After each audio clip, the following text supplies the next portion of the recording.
Maganda na talaga dito ang pinapakita ni Austin Reeves. Napansin nyo ba ito sa kanya, ang kanyang magagandang mga pasa? At mukhang nagiging komportable na nga ito sa posisyon na point guard. Pero bago muna lang yan ay pag-usapan muna natin to ang kanyang magandang pasa dito kay LBJ. Akalain mo dito si LeBron James ay parang hindi 40 years old. Dito nga sa kanyang ginawa ay pinostress niya nga itong sentro ng Washington Wizards. Ay wala nang iba, ito na si Jonas Valanciunas. Grabe mga pre, kahit mismo dito ang kanyang anak na si Bronny James ay hindi makapaniwala. At hindi lang yan dito mga pre, ay napaflex pa ng muscle dito si LBJ. Ito na nga mga pre, dito sa laban ng Los Angeles Lakers kontra na nga dito sa Washington Wizards. Home court advantage dito ng Los Angeles Lakers under dito sa 6 minutes mark. Dito yan mga pre, dito sa second quarter. At ball possession dito para nga dito sa team ng Purple and Gold. At si LeBron James naman dito ang nagdadala ng bola. At pinasa nga niya dito mga pre, dito nga kay Max Christie dito sa corner na yung bola. Para na nga dito sa isang kanyang open 3. Pero yung nga lang mga pre, sa kasamang palad ay nagmintis itong si Christie. Pero malupit ang ginawa dito ni Austin Reeves mga pre, dito nga sa kanyang offensive rebounds. Habang naman dito si LBJ from the 3-point line, ay dali-dali siyang tumakbo dito mga pre inside the paint. Para nga dito sa isang alley-oop dito nga kay Austin Reeves. Ang matindi pa nga dyan mga pre, itong si Lola Bron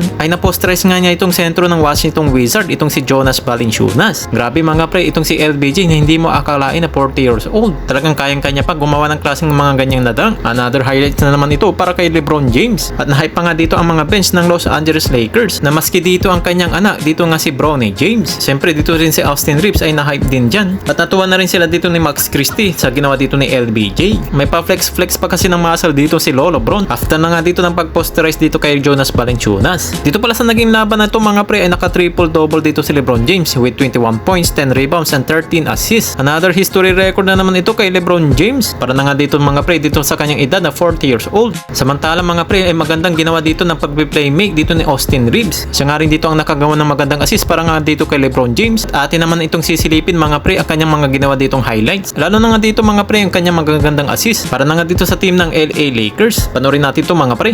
They can stay in this game. Out of 41 games that they played this year, or here's AD swishing it. Second chance opportunity here by Goose. Yeah. Lakers live, what a play! Starting. Both have a handful. Reeves. LeBron, set, fired. Stops on a dime, AD straight away. Not going to take it this time. Here in the second quarter, he's going to take that one though. Nice little bounce that time from Austin the other way. Christie for three. Good rebound by Reeves. Hook pass. Oh! LeBron! Count it! One of them, 4 for 17. Lob underneath and AD, that's just easy does it for the Lakers. Triple-double. On top, fires away, got it again. Double digits. At ayan ang mga pre ang pagpapakita ng Austin Reeves na ang kanyang magandang performance. Lalo na nga itong kanyang magagandang mga assist. At nagiging consistent na nga siya dito para nga dito sa team ng LA Lakers.